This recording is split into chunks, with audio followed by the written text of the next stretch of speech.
Hey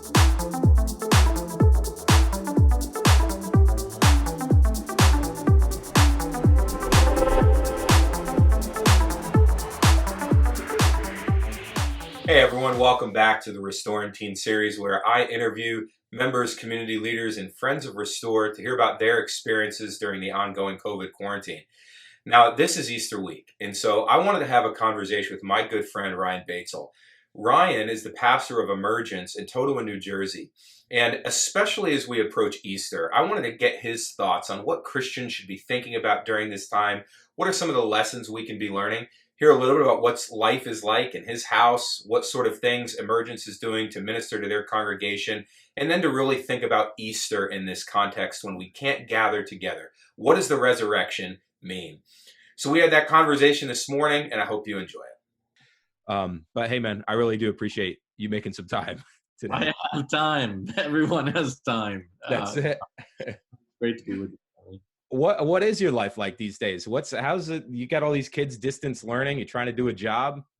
Yeah, I think obviously the hardest thing is seeing people sick and even people lose their lives. Fortunately, we've been healthy over here. So our practical levels of frustration are some of the in-home learning, and this with larger families. We only had like 3 technological pieces and 5 kids in school who are doing their work, and they need computers, and they're using my work computer, and I'm trying to work and do meetings on Zoom and stuff like that. And so that honestly was some of the most difficult stuff getting used to, just the technology piece and the amount of kids and the amount of computers that it needs. Yeah, we had that same problem, and we were thankful that like we scraped enough up from different places, and at least 2 of our kids were in 7th grade this year, so at EC they have to get their Chromebooks, so they already had Chromebooks, and then so it was kind of like, but it was the same thing, and then finding space for all of them to go, right? Yeah. You go, okay, you each have to have a workspace somewhere. Yes. Yeah, that's been wild. And then, I'm just worried our internet at some point is just going to melt, or I'm surprised they haven't found a way to charge us extra in this time. Yeah, I know. I keep waiting for that email from Verizon. Like, during this time, we seek to support you by charging you more for your internet usage. Yeah, I know. It's pretty crazy. So are you, in terms of, obviously, like all of us trying to balance our responsibilities, leading our churches, are you doing most of it from home? Do you go into church at all? So on Mondays, traditionally as a church, we sit down and we pray together as a staff and kind of debrief the weekend. All of that stuff has been moved to Zoom. And so Mondays is the day we do most of our meetings, staff meetings, planning meetings. And, so I don't go into the office Monday at all. I don't go in Tuesday. I typically write from home on Wednesday. And so I'm usually home, but usually it's just me and Rochelle home. So now it's like, it's really hard. I write intentionally from home just to stay out of the way of staff. Because, when you're writing, someone might come and say, hey, real quick, but that, you lose 20 minutes a little bit in that real quick thing. So I'm writing from home. The only time I go into the office at all is Thursday. I go in at 10, I print off the sermon, I learn it. One other person comes in at 1 o'clock and films me, and then I wash my hands and go home as rapidly as possible. And so I probably get out of my house about 4 hours a week at this point on Thursday, and the rest of the week we're home, trying to do our part in that. Yeah, that's I was laughing while you're talking about trying to write from home, and so that your staff, people aren't popping in, and now it's like I don't tell my wife I said this, but now my home staff is like every time I do something, they're interrupting me. Yeah, and they're getting the homeschool instructions, and so my poor wife at that moment, she just sees me sitting on my laptop and thinks just sitting there on my laptop. She's not but the little ones, they can't often read the directions or understand them, and so it's Yeah. a constant, hey, what's this mean, how's this work? And so that's been an adjustment, and not, not at all complaining, right? Like, we're fortunate to be healthy. Yeah. It's definitely a new thing to navigate. Yeah. Yeah. I find it's both like on the one hand, am thankful that, um, there's a blessing to it of our kids seeing us writing a sermon and knowing what goes into that and knowing what, study looks like and meditation and prayer over a text. And so to have us close enough to see that, and like I never want my kids to not be able to interrupt me, Mhm. even though that is challenging when you're concentrating, Yes. trying to concentrate. I'm trying to honor God over here. Exactly. Don't you see me honoring God? Yeah. The good thing is you get a pass when your sermon stinks. Um, so if you so I know this is a tough question, but I'm just interested in your thoughts on it. If you could like be the prophet, be the seer, like have some sort of spiritual insight into everything, what are some things that you think Christians should be processing right now and thinking about? Yeah, it was interesting. I was talking to Steve, the executive pastor on our staff today, just a little bit about uh, some of those types of takeaways as Christians. And one is, this isn't the first time this has happened in the history of the church. There's been pandemics before. Churches have been closed before in history. And so in that way, we can learn from other faithful believers and how they handled it. I was saying a couple of things that I hope are different in the future. I kind of hope next time we mention being a community group, it doesn't feel like I'm asking you to do something hard. Yeah. That people one day will run into community like, of course, we understand why we need it.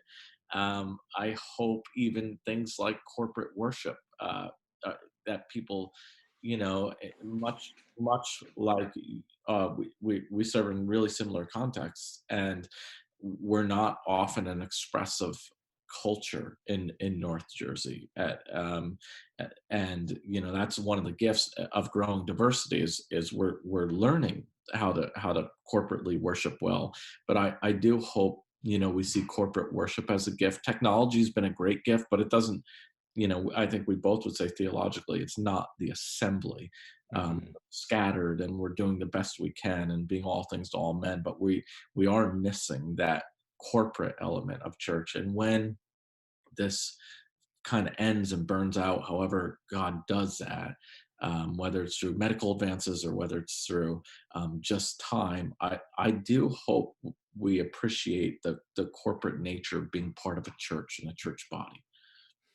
You and I have talked about that a lot, actually, about how it's so easy for us in the American church to focus on the product, to focus on the preaching or the worship as like the essential element, as that being excellent. And that's really important. Obviously, we still want to gather around the word, but the thing that we have seen a lot is that community aspect doesn't people don't see that as being as important as the other two. And I Yeah, do think that once you take that away, the hope is that people go, "Oh my goodness, I didn't realize how valuable that community was." it's really interesting. And sometimes sometimes you almost wonder if really good preaching can, at times, as much as it's a gift to discipleship, at times can even hinder discipleship, can hinder my own personal Bible reading, because I don't draw the same insights out of it as the good preacher does. And one of the hopefully gifts of this is we can, in our own personal Bible reading, uh, take some of that seriously. But then I also know you've talked to me a lot about just the corporate nature, even of the gospel, that Hmm. sometimes we miss in our individualistic age. That hopefully people begin to see the value of through some of this. Hmm. Yeah, and that brings up I think kind of the one of the big things that we're dealing with right now, which is Easter's. When people are watching this, the next service that they're going to have with their church remotely is Easter Sunday. How do we do Easter well as the church? How do we honor Easter well when we can't gather corporately live? Yeah, and I think this is for pastors, right? Easter's like our Super Bowl, and so Easter's the number we always tell everyone that we have at our church, and so there's a small level of like just honest grief in that that we don't get to gather, and yet the hope of Easter is God raises the dead. We have the God who can bring real hope and real life into the darkest situations. And yeah, so even though we can't physically gather as a local church, um, the grave's still empty, and we still have the best message in the whole universe, the good news to proclaim.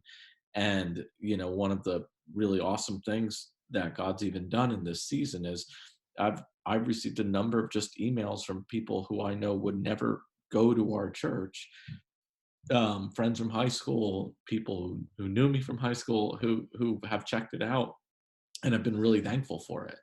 And so I'm hoping they check out the Easter sermon and they see just the hope. What I love about the Christian faith is that we don't have to psych ourselves up. We don't have to create some weird nostalgia to give us hope in this season. We have a God who understands suffering. We have a theology that allows for suffering, and we have genuine hope even in the darkest seasons. And so I love that we get to celebrate that on Easter. Mm-hmm.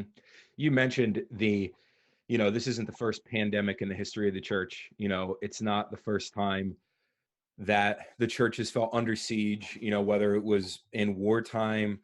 Now we haven't experienced that in our life. I think for the most part, everything seems to be fine and good in our lives, so we're sort of feeling a little bit shocked, like it feels like the first time. But it struck me, and I'm curious your thoughts, don't you feel like the victory of the resurrection becomes in a way more compelling when we're facing these challenging circumstances?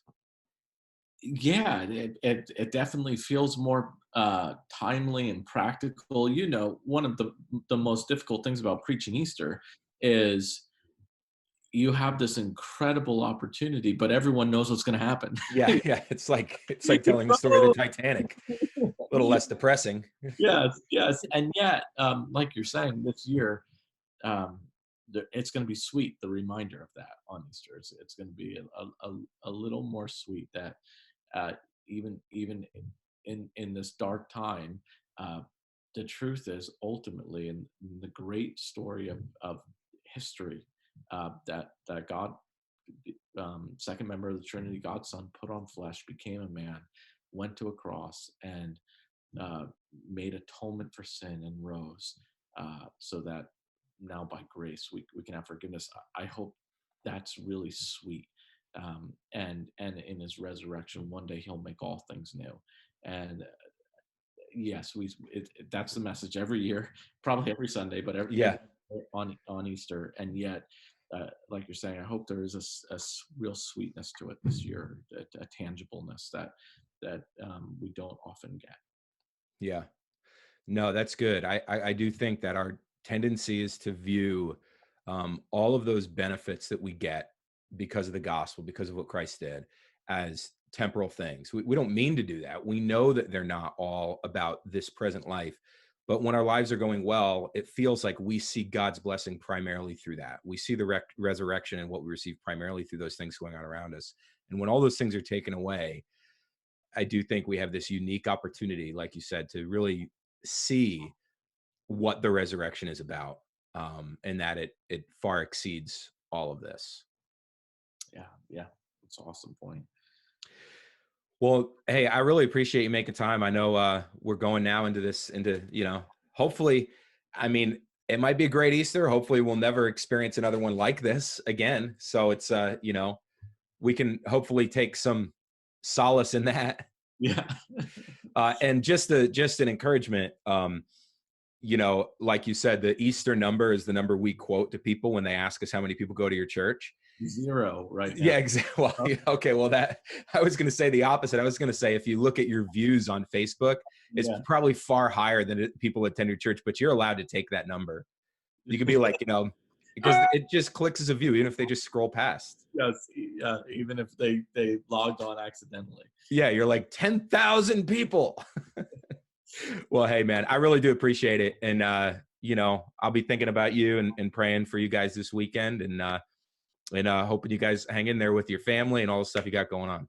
Yeah, and I look forward to when we can grab breakfast again at a diner, and Rochelle and Christy and the 4 of us can get some dinner somewhere. We were supposed to. We had one on the calendar, but it was canceled due to. I know. It's too bad, because it was one. Christy goes that day. She goes, all I want to do is go to dinner tonight with Ryan and Rochelle, and it's just. I think that was the first like real loss that she felt, where she was like, Especially because Rochelle and I, and more Rochelle than me, I feel like I'm like a chef right now, just slinging, because Big found I'm like an army cook. Oh yeah. I know. I feel like if I can make it to like Thursday before just giving in and ordering pizza, I'm like, nailed it. It's a good week. Nice. Well, hey, man, look forward to seeing you soon. All right. I'll talk to you later. Well, thanks for tuning in. That's all I have for you today. If you're enjoying this video series, please feel free to share these videos, like them on YouTube, subscribe to our YouTube channel. And as always, if there's anybody that you want to hear from, please let me know, and I'd be glad to try to set up a conversation. Thanks again, and have a great day.